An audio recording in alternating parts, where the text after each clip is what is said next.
იმისათვის რომ ადამიანმა რაღაცა დაიჯეროს, მე ვლაპარაკობ არა იმ ადამიანზე, რომელსაც განწყობა ფიქსირებული აქვს და თუ იმ განწყობას ემთხვევა რომ ყველაფერს იჯერებს რა, ამაზე არ ვლაპარაკობ, სხვა ადამიანზე ზემოქმედება. სუმცირე ობიექტურობის შთაბეჭდილება მაინც უნდა დატოვა. ობიექტურობის შთაბეჭდილება ნიშნავს, რომ მე დავინახო, რომ რაღაცას ისე ვამბობ და რაღაცას სხვანაირად.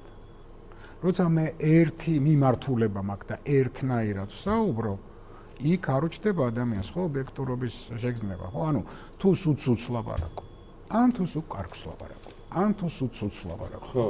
რა თქმა უნდა, ადრე თუ გვიან, რაღა უნდა მოგისმინოს სიტყვაზე. ნახე, მე ხო ვიცი რა სიტყვა. წინასწარ ვიცი, ამიტომ ეს მოსაბეზრებელიც არის, არასაინტერესოც არის და უკვე აღიქვავს როგორც მხარე.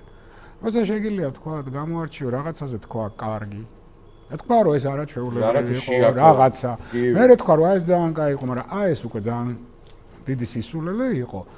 სუმცირე შთაბეჭდილებას მაინც ტოვებ რომ ობიექტური ხარ.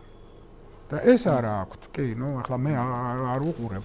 ვერც გეტყვით რა ხდება, იმიტომ რომ დიდი ხანია ვიცი რაც ხდება ზეპირად დაახლოებით.